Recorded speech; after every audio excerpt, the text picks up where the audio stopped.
Hello दोस्तों, this is del Gary. दोस्तों आइए एक बार फिर से आपका स्वागत करते हैं बैंक निफ्टी की एक और वीडियो में। और बैंक निफ्टी की हम वीडियो को सबसे पहले हम देखते हैं कि डेली टाइम फ्रेम पे बैंक निफ्टी ने क्या बनाया हुआ है। यहाँ देखिए, यहाँ पे पहले से एक हॉरिजॉन्टल लाइन है और एक हॉरिजॉन्टल लाइन हम यहाँ पे लगाएंगे जो कि आती है 34,350 के आसपास। अब दोस्तों अगर हम नोट कर रहे हैं तो पिछले 3 दिन से कंटिन्यू ये आ रहा है कि इस पॉइंट को बैंक निफ्टी जो डेली की कैंडल्स हैं वो इस हॉरिजॉन्टल लाइन से ऊपर साइड में बंद नहीं हो रही, मींस इसी इसी जोन के अंदर घूम रहा है। और इसी पॉइंट के ऊपर डेली चार्ट पे पहले भी हमने काफी बार देखा है। एंड डाउन में हमारी जो हॉरिजॉन्टल की लाइन है ये भी काफी स्ट्रॉन्ग पॉइंट है, that one and that's also. अब हमने ये देख लेते हैं कि छोटे टाइम फ्रेम पे हम किस तरीके से इसको स्टडी कर सकते हैं। देखिए 3 घंटे के टाइम फ्रेम पे हम ये देख रहे हैं कि इसी जोन के बीच में कंसोलिडेट है। अब हम इसको देखते हैं 1 घंटे के टाइम फ्रेम पे। 1 घंटे के टाइम फ्रेम पे भी सेम यही चीज़ आ रही है कि इसी जोन के बीच में कंसोलिडेट है। इट मीन्स कि आज कोई ज़्यादा बड़ी मूवमेंट नहीं हुई। अब कितनी मूवमेंट हुई है उस मूवमेंट को जानने के लिए हम और छोटे टाइम फ्रेम पे हमें जाना ज़रूरी है, ताकि हम आज की मूवमेंट को जान पाएँ। ये देखिए 2 दिन से प्रीवियस में यहीं पे कंसोलिडेट था। अब कंसोलिडेट होने के बाद क्या किया इसने, ये वाली जो लाइन है हॉरिजॉन्टल लाइन, ये जो यहाँ पे प्रीवियस में इसी जगह पे कंसोलिडेट हुआ, सेम आज मार्केट यहाँ पे कंसोलिडेट हुई एंड डाउन टू अप की तरफ इसने इस तरीके से एक ट्रेंड लिया। इसीलिए हमने डाउन टू अप के लिए एक हॉरिजॉन्टल लाइन यहाँ पे ड्रॉ कर दी जो कि 15 मिनट के टाइम फ्रेम पे है। अब 15 मिनट के टाइम फ्रेम पे हम ये देखते हैं कि हमारा एंट्री पॉइंट कौन सा है। देखिए मॉर्निंग से लेकर इवनिंग तक थर्ड जोन तक ऑलमोस्ट यहाँ पे मार्केट कंसोलिडेट रही है और वो इसी इसी जोन के बीच में अपना घूमती रही है सुबह से लेकर। और यहाँ पे कोई ज़्यादा अच्छी एंट्री नहीं बनी और उसके बाद जैसे ही इसने ये वाला डाउन ब्रेक किया तो हमें हमें डाउन की एक काफ़ी अच्छी एंट्री देखने को मिल गई। अब इसी एंट्री को और अच्छे से देखने के लिए हम चलते हैं 5 मिनट के टाइम फ्रेम पे। 5 मिनट के टाइम फ्रेम पे हमें ये कंसोलिडेशन जोन और भी अच्छे से शो होगा। ये देखिए ये वाला जो जोन था और उसके बाद यहाँ पे डाउन की हमें एंट्री मिली। अब यहाँ जो एक चीज़ नोट करने वाली वो ये है कि लास्ट के टाइम में इसने क्या किया है, यहाँ पे एक ट्रेंड लाइन ड्रॉ हो रही है, दैट वन, ये वाले। और यहाँ पे इसी ट्रेंड लाइन को इसने टच किया है, लेकिन इसको अप साइड में इसने कोई भी एंट्री नहीं दी। एंड डाउन साइड में जैसे ही ये वाला जोन अपना ब्रेक हुआ है, ये वाला जोन जैसे ही ब्रेक हुआ उसके बाद हमें डाउन साइड की एक अच्छी एंट्री मिली। अब दोस्तों हम लर्निंग सेशन की जो वीडियो है वो भी इसी के साथ ऐड कर देते हैं। इससे आपको क्या होगा, आपको बैंक निफ्टी को और अच्छे से समझने में हेल्प मिलेगी। तो आइए लर्निंग सेशन की वीडियो में हम आ जाते हैं। यहाँ पे हमने दो फिगर बनाई हैं, ये है कंसोलिडेशन जोन एंड ये है स्क्वीज जोन। अब इन दोनों के बीच में डिफरेंस क्या है, देखिए कंसोलिडेशन में क्या होता है कि हम एक रेक्टेंगल शेप लगा देते हैं लाइक दैट। हम यहाँ पे साथ के साथ हम इसको स्टडी करेंगे जिससे कि आपको आइडिया हो जाएगा कि कंसोलिडेशन एक्चुअल में क्या होता है एंड स्क्वीज क्या होता है, ताकि आप नेक्स्ट टाइम एक अच्छे तरीके से एंट्री ले पाओ। देखिए दोस्तों, आप जो अपनी स्टडी करते हो आपको उस स्टडी के ऊपर भरोसा करना बहुत बहुत बहुत ज़रूरी है। अब यहाँ पे देखिए ये बिल्कुल वैसे वाली जोन है जैसे ही हमने इस फिगर में बनाई हुई है। अब हमारी यहाँ एंट्री कहाँ बनेगी, ये जो हमारी डाउन की जो एक जो लाइन आ रही है एंड अप साइड में जो हमारी लाइन आ रही है, अप साइड में या डाउन साइड में इसी लाइन के पास आके जब ये कंसोलिडेट होना शुरू करे तब हम कहेंगे कि यस अब हमें डाउन की एंट्री मिल सकती है। सेम एज इसी कंसोलिडेशन में जब ये अपर साइड में ये वाली जो लाइन है यहाँ पे आके जब ये कंसोलिडेट करना शुरू करे तब हम कहेंगे कि यस अब हमें अप साइड की मूवमेंट बन रही है। आप इस पॉइंट को अच्छे से नोट कर लीजिए। मैं यहाँ पे फिर से आपको लिख भी देती हूँ एक बार कि हमारी अप साइड की या डाउन साइड की मूवमेंट कब बनेगी, जब ये अपर वाली जो हमारी हॉरिजॉन्टल लाइन है इसी के पास में कंसोलिडेट होगी तब। एंड डाउन साइड की जब डाउन साइड में यहाँ पे आके कंसोलिडेट होगा तब। मीन टू से अगर अप साइड की मूवमेंट होनी है तो अप साइड की मूवमेंट के लिए मार्केट को इस पॉइंट पे थोड़ा सा भी अगर कंसोलिडेट हो जाती है तो हम ज़्यादा कॉन्फिडेंट हो जाते हैं अप साइड की मूवमेंट के लिए।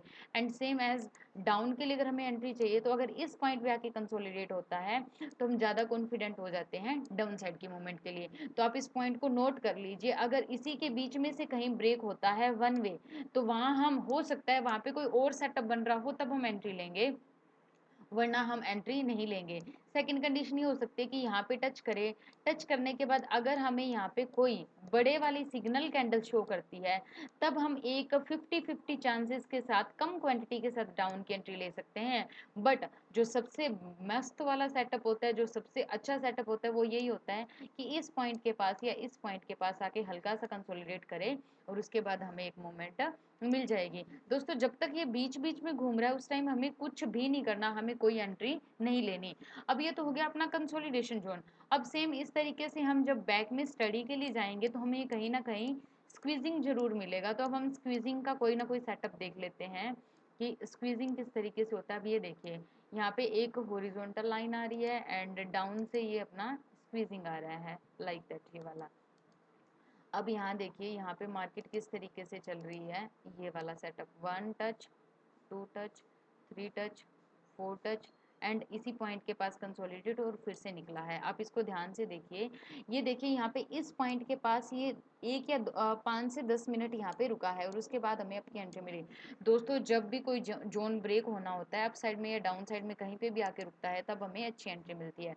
अब सेम ऐसा यहाँ पे था कि यहाँ आके रुका और उसके बाद अगर डाउन की तरफ ब्रेक करता है तो हमारी डाउन साइड की एंट्री होगी, और अगर ये अप साइड में ब्रेक करता है तो हमारी अप साइड की एंट्री होगी। ये कंसोलिडेशन है और ये कंसोलिडेशन है और ये स्क्वीज है।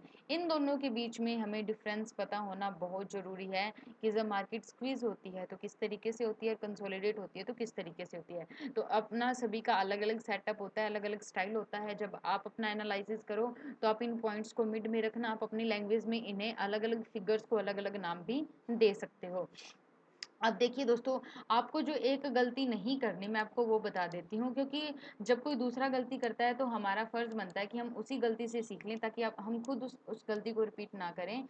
अब देखिए ये कंसोलिडेशन है, तो आप इस कंसोलिडेशन को कभी भी स्क्वीज में कन्वर्ट करने की कोशिश मत कीजिए, क्योंकि ये कंसोलिडेशन ही है। ये इसका अपर या लोअर जो हॉरिजॉन्टल लाइन है, जब ये ब्रेक होगा आपको उसी टाइम एंट्री लेनी है।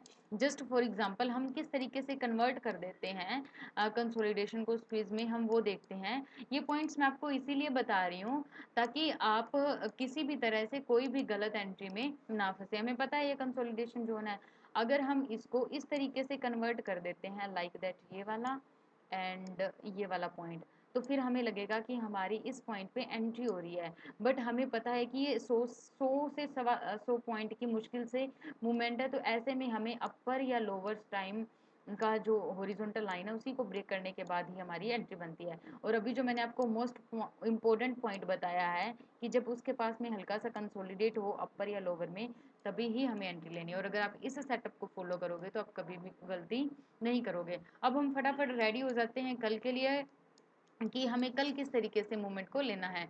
देखिए उसके लिए हमें जो सबसे अच्छा हमारा जो सेटअप रहेगा वो ये रहेगा कि कल मार्केट इसी जोन के बीच में ओपन हो और कंसोलिडेट हो, और कंसोलिडेट होने के बाद हमारा जो फर्स्ट व्यू रहेगा वो डाउन का रहेगा। कल भी हमारा व्यू डाउन का था क्योंकि कल भी यहाँ डाउन में ही क्लोजिंग दी थी, और आज भी मार्केट अप में कंसोलिडेट होने के बाद हमारी जो क्लोजिंग है वो डाउन में हुई है। अब जब ये डाउन में आके ब्रेक करता है उसके बाद जो हमारा टारगेट निकल के आएगा वो आएगा 34,520 का, और उसके बाद हमारा आएगा 34,350 का। हमारा टारगेट 34,500 का अपना हो गया, उसके बाद अपना आएगा 34,350 का, ये वाला हमारा टारगेट निकल के आएगा। इस तरीके से ये वाले जो हमारे स्विंग है ये ही हमारे टारगेट होंगे। और दोस्तों इस तरीके की वीडियो में अगर आपको कोई भी प्रॉब्लम है तो आप कमेंट सेक्शन में कमेंट कीजिए, हम कंटिन्यू डिस्कस करते रहेंगे। और कल हम एक नई वीडियो के साथ मिलेंगे। जस्ट इमेजिन कि हो सकता है कल मार्केट कंसोलिडेट होने के बाद एक अपसाइड में भी मूवमेंट दे दे, और अगर ये अपसाइड में मूव देता है तो हमारा 34,950 का फर्स्ट टारगेट होएगा। उसके बाद हमारा आ जाएगा 34,550 का, ये हमारा सेकंड टारगेट आ जाएगा।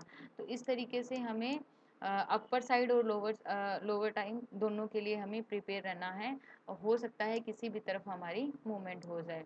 तो दोस्तों हम कल मिलते हैं एक नई वीडियो के साथ, एक नए लर्निंग सेशन के साथ। Thank you so much, good bless.